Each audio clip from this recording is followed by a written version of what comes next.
Hello बच्चों, बाबू तुम लोग पढ़ा रहे थे क्लास 12 में केमिस्ट्री, है ना। क्लास 12 केमिस्ट्री में हम स्टार्ट किए थे बाबू चैप्टर नंबर 1 सोल्यूशन। ठीक है बाबू, सोल्यूशन में आज हम बात करेंगे हेनरीज लॉ क्या है, उसका एप्लीकेशंस और उसका लिमिटेशंस। ठीक है, तो बाबू हेनरीज लॉ लिखो, बहुत इंपॉर्टेंट है हेनरी लॉ, है ना, एग्जाम में आता है हेनरी लॉ। तो लिखो रे बाबू हेनरीज लॉ, लिखो रे बाबू हेनरीज लॉ, हेनरीज लॉ। पहले इसका लॉ स्टेटमेंट बताएंगे बाबू, फिर उसका एप्लीकेशंस, फिर इसका लिमिटेशंस। बाबू हेनरीज लॉ कहा कि the mole at constant temperature the mole fractions of gaseous molecules dissolve in a liquid is directly proportional to its pressure.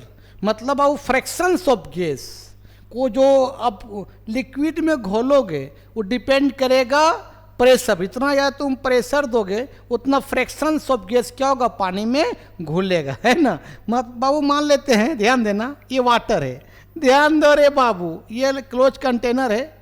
मतलब बाबू ये लगाओ पिस्टन, लगाओ पिस्टन, पिस्टन का मतलब ऊपर नीचे होने वाला पिस्टन, है ना बाबू। इस यहाँ पर वाटर लिक्विड है बाबू, ये वाटर लिक्विड, ये H2O है, H2O लिक्विड, वाटर के फॉर्म लिक्विड है ना बाबू। यहाँ पर मान लो गैस मोलिक्यूल है, गैस मोलिक्यूल से, ये गैस मोलिक्यूल से बाबू, ये आपका गैस मोलिक्यूल, ध्यान देना मेरे भाई, ये आपका क्या बोलो नहीं यार, गैस मोलिक्यूल से।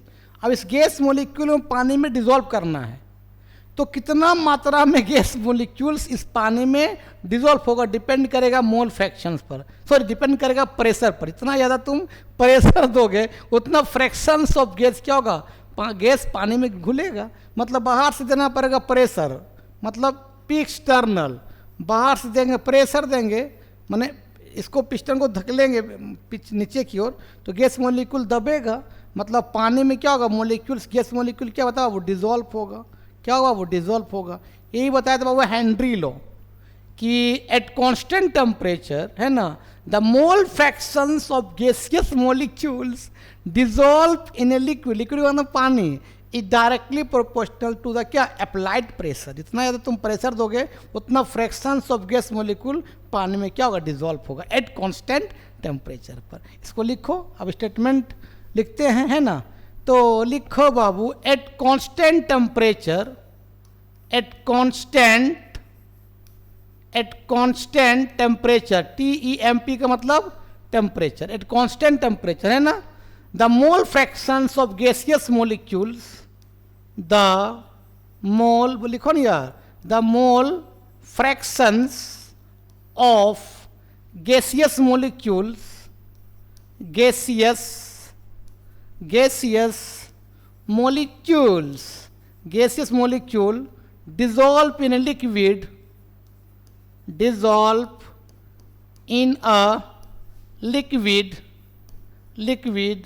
is directly proportional to the applied pressure, बोलो नहीं यार क्या है, अप्लाइड प्रेशर। जितना ज़्यादा तुम प्रेशर दोगे उतना गैस मोलिक्यूल पानी में क्या होगा, घुलेगा। यहाँ पर लिख लेना अकॉर्डिंग टू हिम, इसके अनुसार, अकॉर्डिंग टू हिम, उसके बाद लिखना at constant, according to him at constant temperature, है ना, the mole fractions of gaseous molecule dissolve in liquid is directly proportional to the क्या, अप्लाइड प्रेशर। यहाँ तक लिखो न पहले। अब लिखो बाबू नीचे डैट इज, नीचे लिखो डैट इज लिखो बाबू, डैट इज बाबू मोल फ्रैक्शंस ऑफ गैस। बाबू इस सिंबल को बोलते हैं मोल फ्रैक्शंस, है ना, मतलब इसको बोलते हैं चाय, बोलते इस तरह के सिंबल को चाय बोलते हैं, चाय, CHI, चाय। तो मोल फ्रैक्शंस ऑफ गैस जो होगा बाबू डायरेक्टली किसका बोलो ना यार, किसका होगा, प्रेशर का। कौन सा प्रेशर, पिस्टर्नल। जितना ज़्यादा तुम बाहर से प्रेशर दोगे उतना मोल फ्रैक्शंस ऑफ गैस पानी में डिसॉल्व होगा। तो इसका ग्राफ भी तुम बनाओगे बाबू, ध्यान देना, ये ग्राफ है, मान लो बाबू एक्स एक्सेस से, बोलो नहीं यार, ये Y एक्सेस से, ये आपका प्रेशर है, ये आपका मोल फ्रैक्शंस ऑफ गैस है। देखो तो अगर जितना ज़्यादा प्रेशर दोगे उतना मोल फ्रैक्शंस ऑफ गैस पानी डिसॉल्व होगा। मतलब अगर प्रेशर बढ़ेगा तो बाबू मोल फ्रैक्शंस ऑफ गैस ही बढ़ेगा, तो ग्राफ पता क्या, स्ट्रेट लाइन आ जाएगा, है ना, स्टेट लेना आएगा ना।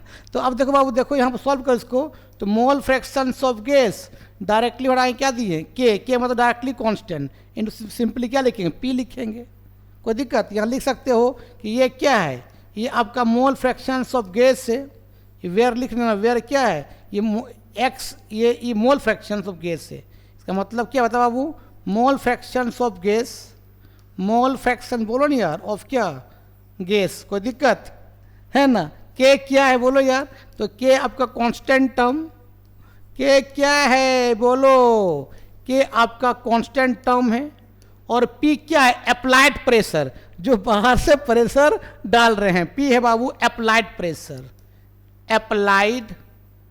Applied pressure. यहां तक छापो, छापो रे बाबू, यहां तक पहले लिखो। चलो इसको आगे बढ़ते हैं, तो सुनो बाबू, अब इसको लिख सकते इस तरह से बाबू, के पी इक्वल टू क्या बता बाबू, मोल फ्रैक्शंस ऑफ, हम गैस लिख सकते हैं ना रे बाबू। तो यहाँ से अगर P निकालेंगे, P मतलब अप्लाइड प्रेशर, क्या होगा बता बाबू, mole fractions of gas into बता कितना हो जाएगा, 1/K हो जाएगा, है ना बाबू। 1/K को ही बोलते हैं हेनरीज कांस्टेंट, इसको सिंपली मान लेते हैं KH मान लेते हैं बाबू, KH को ही बोलते हैं हेनरीज कांस्टेंट। बोलो नहीं यार, क्या बोलते हैं बोलो नहीं यार, हेनरीज कांस्टेंट बोलते हैं किसको रे बाबू, KH को बोलते हैं हेनरीज कांस्टेंट।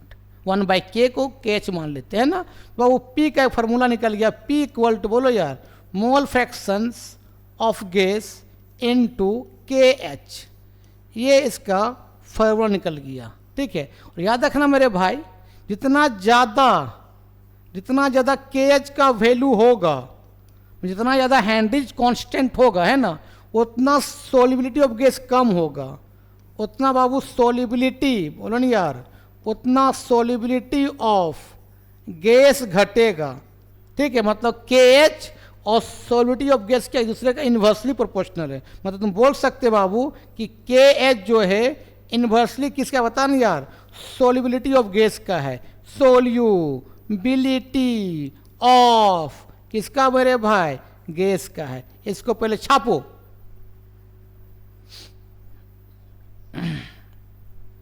चलो अब याद रखना बाबू, केएच जो है डिपेंड ऑफ गैस पर करेगा, केएच जो है बाबू डिपेंड ऑफ गैस पर रहेगा, डिपेंड ऑफ गैस, है ना, याद रखना। केएच जो है बाबू गैस पर डिपेंड करेगा, और जितना ज़्यादा केएच का वैल्यू होगा उतना गैस पानी में कम घुलेगा, ठीक है। अब बात करता हूँ इसका अप्लीकेशंस किसका, हेनरी लॉ का। तो वो हेडिंग दो, अप्लीकेशंस ऑफ हेनरी लॉ, बहुत इंपॉर्टेंट है बाबू। applications of Henry's law, applications of बोलो नहीं यार, Henry's law, Henry's law, Henry law का क्या क्या एप्लीकेशंस है। अब वो हेनरी लॉ का बायोलॉजिकल और केमिस्ट्री फील्ड में इसका बहुत ज़्यादा एप्लीकेशंस है। पहला एप्लीकेशन बाबू, तुम लोग देखो तो थम्स अप, पेप्सी या लिम्का पीते हो, जैसे ढक्कन को खोलते बाबू तो CO2 गैस बाहर निकलता है। इसका मतलब CO2 गैस कैसे घोला होगा, बोतल को सील करके हाई प्रेशर दे क्या किया होगा, CO2 गैस को क्या किया होगा, डिजोल्व किया होगा, कहाँ पर, सोडा वाटर में, है ना यार। मान लेते हैं तेरे पास ये आपका सोडा वाटर है, पेप्सी थम्स अप जो तुम पीते हो, सोडा वाटर को ही बोलते हैं सॉफ्ट ड्रिंक बोलते हैं ना, सॉफ्ट ड्रिंक। ये आपका पिस्टन है, ऊपर नीचे वाला होने वाला, और बाबू यहाँ CO2 गैस है, CO2 गैस, बोलो नहीं यार कौन सा गैस, CO2 गैस है, और यहाँ सोडा वाटर है, सोडा वाटर, या सिंपली बोल सकते हो सॉफ्ट ड्रिंक जो तुम लोग पीते हो, Thums Up, Coca Cola, Limca, है ना, सॉफ्ट ड्रिंक। अब इस CO2 को यहाँ घोलना होगा, क्या करना पड़ेगा, बोतल को सील करके हाई प्रेशर देंगे, यहाँ से प्रेशर को अप्लाई करेंगे, अप्लाई करते ये CO2 गैस क्या होता है बाबू, इस सॉफ्ट ड्रिंक में क्या होगा, घुलेगा, ठीक है। तो पहला एप्लीकेशन NCERT में सब एप्लीकेशन दिया हुआ बढ़िया से, वहाँ से लिख लेना। तो पहला एप्लीकेशन क्या बाबू कि सोडा वाटर में CO2 को गैस को घोला होगा, तो बोतल को सील करके ऊपर से क्या किया, प्रेशर दिया होगा, जितना तो ज़्यादा प्रेशर देगा उतना अमाउंट ऑफ CO2 गैस उस सोडा वाटर या सॉफ्ट ड्रिंक में क्या घुला होगा। तो पहला एप्लीकेशन समझ में आ गया। एनसीईआरटी बुक देख लेना, वहाँ से एप्लीकेशन लिख लेना और उसका लिमिटेशन हम समझा देंगे, वहाँ से लिख लेना, ठीक है। इसको लिखो पहला एप्लीकेशन। अब दूसरा एप्लीकेशन से बहुत इंपॉर्टेंट दूसरा एप्लीकेशन है स्कूबा डाइवर्स, गोताखोर समुद्र के नीचे जाता है। Scuba scuba scuba divers, diverse scuba divers, ठीक है। बाबू तुमको मालूम है कि समुद्र के तुम जितना नीचे जाओगे ना उतना प्रेशर बढ़ जाता है। मान ले बाबू ये आपका ये समुद्र है, उसका पानी का लेयर है। जितना तुम नीचे जाओगे मेरे भाई उतना तेरा क्या होगा, प्रेशर बढ़ जाएगा, ठीक है। अब सुनो मेरे भाई, एक स्कूबा डाइवर जो है अब यहाँ से वो नीचे की ओर आ रहा है, जितना नीचे आएगा उतना उसका प्रेशर बढ़ जाएगा। मान लो वो स्कूबा डाइवर नॉर्मल हवा को लेके जाता है, नॉर्मल हवा। तो बाबू नॉर्मल जो एयर होता है बहुत इंपॉर्टेंट पूछता है बाबू, बहुत इंपॉर्टेंट है ये नॉर्मल हवा। तो नॉर्मल एयर जो होता है बाबू उसमें जो नाइट्रोजन होता है मेरे भाई N2 वो होता है आपका 78% होता है, याद रखना बाबू। और जो O2 गैस होता है वो आपका 21% होता है मेरे भाई।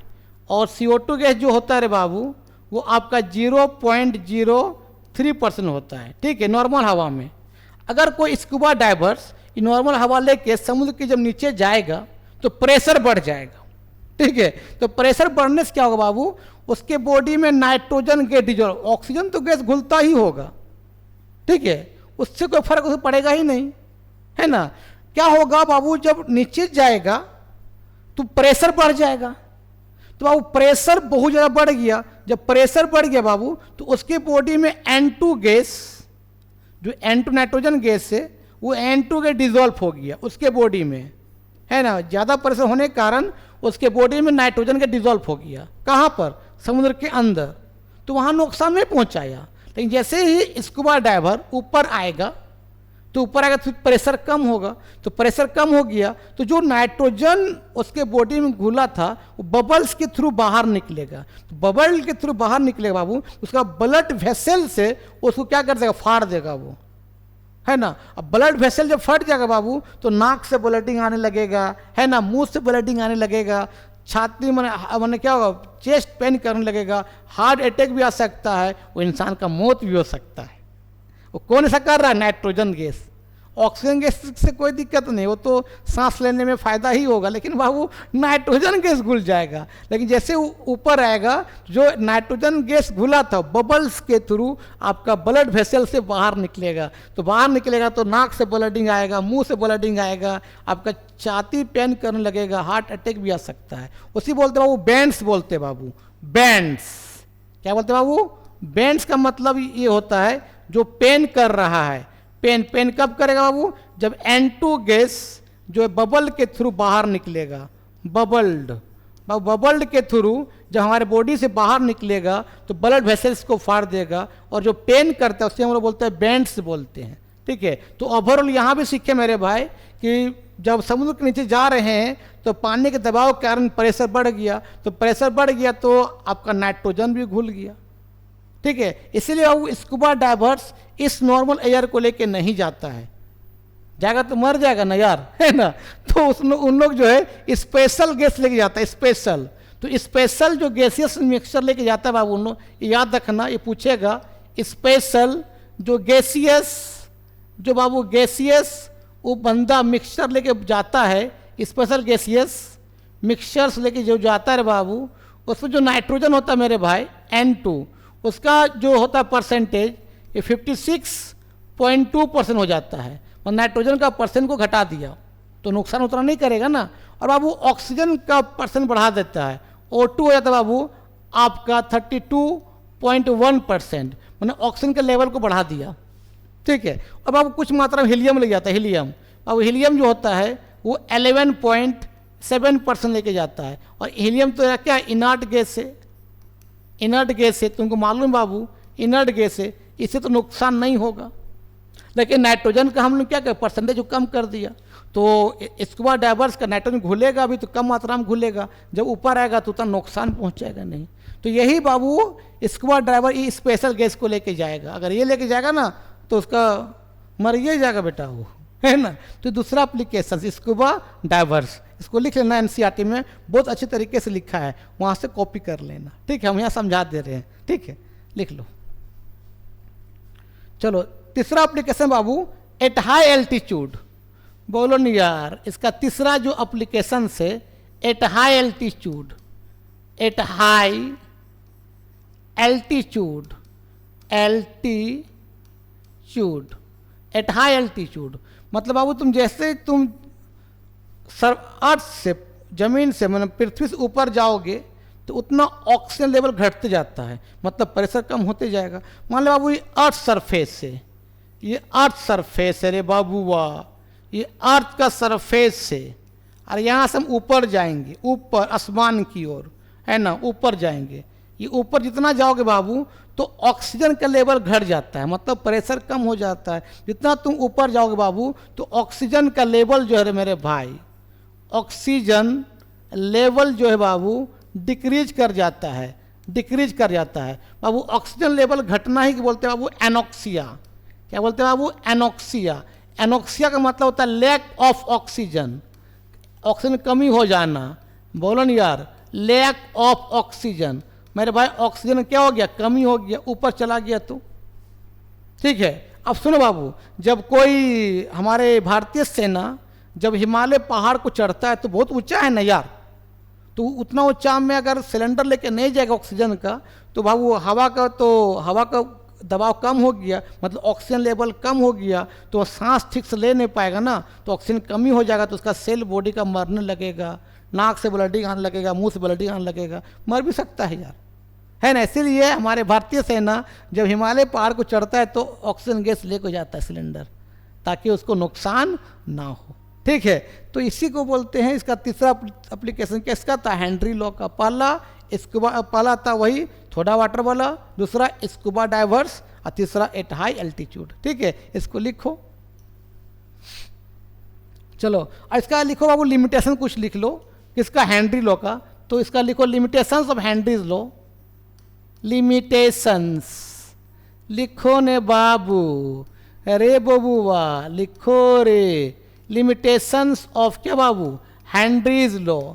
इसका लिमिटेशंस क्या है बाबू? इसका पहला लिमिटेशन है कि यहाँ तो हेनरी बताया था कि कोई भी गैस मॉलिक्यूल्स को पानी में घोलेंगे, जितना ज़्यादा देंगे प्रेशर उतना घुलेगा, तो इतना मतलब प्रेशर भी उतना ज़्यादा मत दे दो, प्रेशर को भी एक लिमिट होना चाहिए, मतलब pressure is not too high, मैंने प्रेशर ज़्यादा हाई नहीं होना चाहिए। पहला लिमिटेशन बाबू, pressure is not too high, pressure is not too high, मतलब प्रेशर को भी ज़्यादा हाई नहीं करना चाहिए, ठीक है। और दूसरा एप्लीकेशन से कि टेम्परेचर को बहुत कम नहीं करना चाहिए, टेम्परेचर बहुत कम नहीं होना चाहिए, मतलब temperature is not too low, temperature is not too low, मतलब टेम्परेचर कम नहीं करना चाहिए उतना। तीसरा एप्लीकेशन से बाबू कि कोई जो गैस मॉलिक्यूल्स को पानी में घोल रहे हैं वो गैस मॉलिक्यूल्स पानी के साथ रिएक्शन नहीं करना चाहिए जो गैस मॉलिक्यूल को तुम पानी में डाल रहे हो वो गैस मॉलिक्यूल पानी से रिएक्शंस नहीं करना चाहिए, मतलब बाबू गैस मॉलिक्यूल्स बोलो नहीं यार, gas molecules are not take part, बोलो रे बबुआ, take part in the chemical reactions, in the बोलो नहीं यार, केमिकल रिएक्शन में भाग नहीं लेना चाहिए, ठीक है। चौथा एप्लीकेशन से बाबू कि जो गैस मॉलिक्यूल्स को पानी के अंदर डालेंगे वो एसोसिएशन और डिसोसिएशन नहीं होना चाहिए बाबू। एसोसिएशन का मतलब पानी के साथ जुड़ जाना, और डिसोसिएशन का मतलब पानी में जाने पर टूट जाना, ब्रेक कर जाना, ना टूटेगा ना जुड़ना चाहिए। जो गैस मॉलिक्यूल को तुम पानी में डालोगे ना वो एसोसिएट होना चाहिए ना वो डिसोसिएट होना चाहिए, ठीक है। यहाँ तक लिखो ना पहले। चौथा एप्लीकेशन बाबू की गैस मॉलिक्यूल्स है ना आर नॉट एसोसिएट मतलब जुड़ना नहीं चाहिए, एसोसिएट का मतलब जुड़ना, एसोसिएट है ना, और क्या बाबू, आर नॉट एसोसिएट, और क्या, डिसोसिएट, डिसोसिएट है ना, कहाँ पर, in water, water molecule H2O, मतलब पानी में जो गैस मोलिक्यूल्स को डालेंगे ना जुड़ना, ना टूटना चाहिए, ना उसके साथ जुड़ना चाहिए। बाबू एसोसिएट का मतलब होता है जुड़ना, एसोसिएट मतलब जुड़ जाना, एसोसिएट का मतलब होता है जुड़ना, जुड़ना होता है। और बाबू डिसोसिएट का मतलब टूटना, डिसोसिएट का मतलब ब्रेक डाउन करना, ब्रेक डाउन करना, बोलो नहीं यार, ब्रेक डाउन होना। तो मतलब कोई भी गैस मॉलिक्यूल को तुम डालोगे पानी में तो ना जुड़ना चाहिए ना वो टूटना चाहिए, ठीक है। यही 4 इसका लिमिटेशन है, इसको लिख लो ना। तो मेरे भाई आज का वीडियो यहीं समाप्त करते, वीडियो अच्छा लगता है देखो और दोस्तों क्या करो, फॉरवर्ड करो, ठीक। तब तक के लिए बाय बाय।